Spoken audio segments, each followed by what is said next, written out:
Hello, welcome to the Child Health by Academy of Pediatrics, Ghaziabad.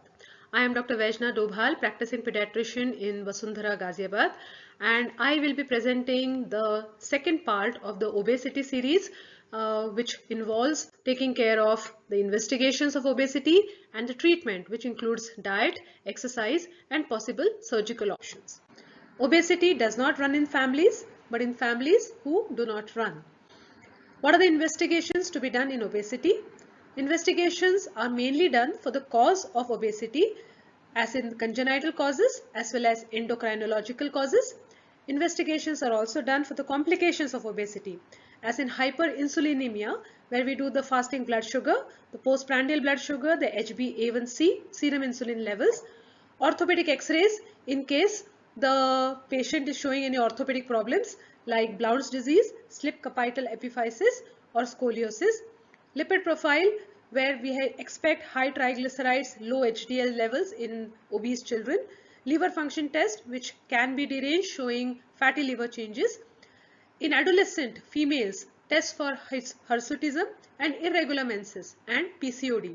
So the tests which can be done are total testosterone, thyroid function test, early morning 17-hydroxyprogesterone, pelvic ultrasound, vitamin D levels which are very low in adolescent obese children.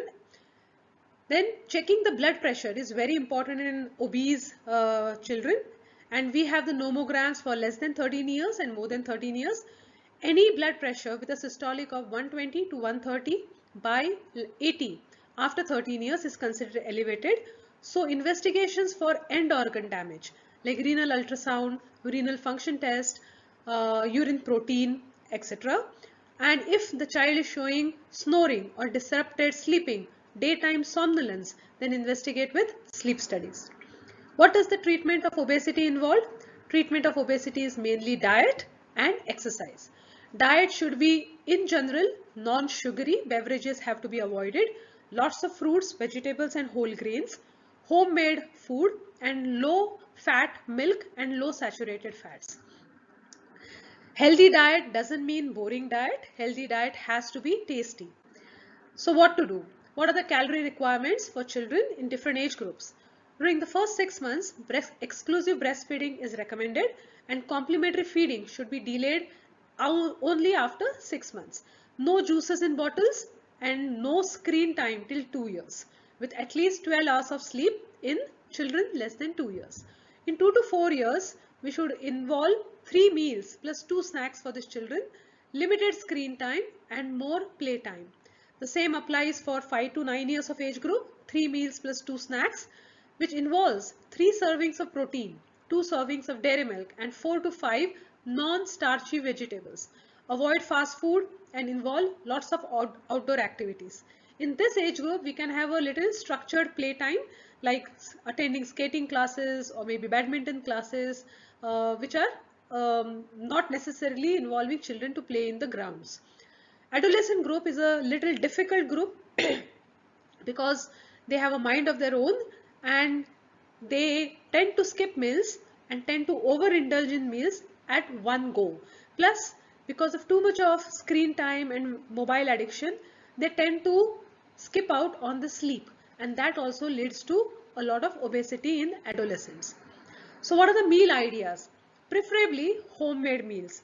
Not very ideal in today's situation, but maybe a cheating or one day we can have a outside meal, but full 6 days of the week, if we can focus on homemade meals, that would be the ideal management in obesity. And preferably the parents should see to it that the homemade meals are tasty, plus they don't give money to the children to buy food from the school canteen or to order online as and when required. Uh, Emphasis should be on eating homemade meals with cheating on one day, preferably on a Sunday. As a family, how can we develop eating habits in children? So eating together as a family is must. The satiety center located in the brain does not work in front of the TV, and that's why we really don't know how much we eat if we are all sitting in front of the TV. The food should be decoratively placed in front of the children and we should we should attract children. So for example, if you are giving them something like vegetables which are all sauteed and nicely put in butter, maybe we can add a little bit of sauce in the corner so that they have an incentive to eat those vegetables with that little sauce. No scolding, no forcing. Food should be used as a not should be used as a bribe, reward or punishment, and there should be a variety of food with different colors. Sensory specific satiety foods like which are low in salt, sugar and saturated fats should be encouraged, and more intake of fruits and vegetables. Breakfast should never be missed. That is the first important meal of the day, and drinking water instead of cold drinks or juices. And children usually mimic the parents. So parents are the role models for inculcating healthy eating habits. So what parents can do as role models, they can teach the children how to cook with less oil, less ghee, using more of fruits, vegetables, and not using refined flours like maida. Instead of sugary drinks and foods, they can focus on natural foods like lassi, coconut water, or some healthy fruit smoothies. 1 hour of physical activity every day, 8 to 9 hours of sleep, and not to get carried away by advertisements where they say and where they guarantee weight loss in 15 days, because all that weight loss is temporary. Modifying lifestyle leads to permanent results. More measures which can be done is that the parents and children should talk after dinner and encourage fun activities, and children should be at the dinner table and not in their bedroom while watching TV.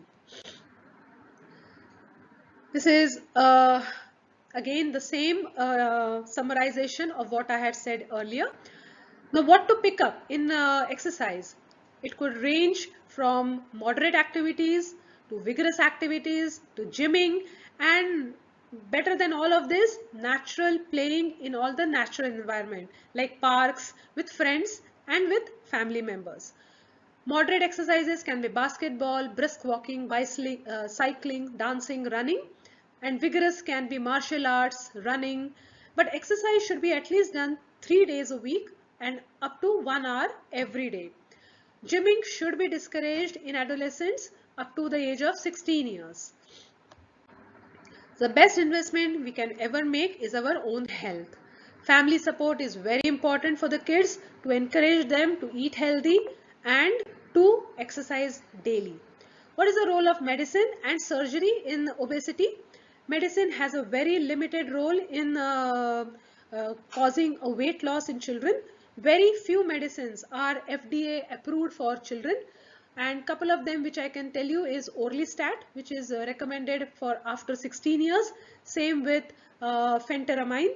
Both medications have a lot of side effects of vomiting and headache and tremors, so they are not really recommended.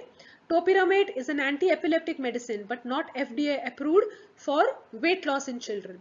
So basically we give medicines to treat the complications of obesity. Metformin is a very common medicine which is used to treat the hyperinsulinemia, so that the peripheral tissues become sensitive to insulin and there is a less hepatic gluconeogenesis. OC pills are recommended in adolescent girls with hirsutism and PCOD, where the cycles are regulated with OC pills and to decrease the testosterone levels. Vitamin D is given for vitamin D deficiency seen in obesity at the dose of 6 lakh units every week for at least 6 weeks. Surgery is the last resort.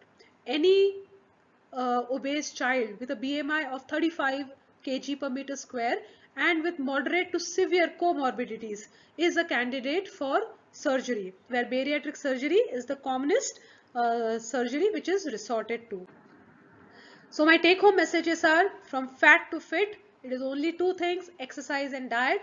And we have this most famous personality, Arjun Kapoor, who as an adolescent was like this and now as a young man is all fit. So thank you.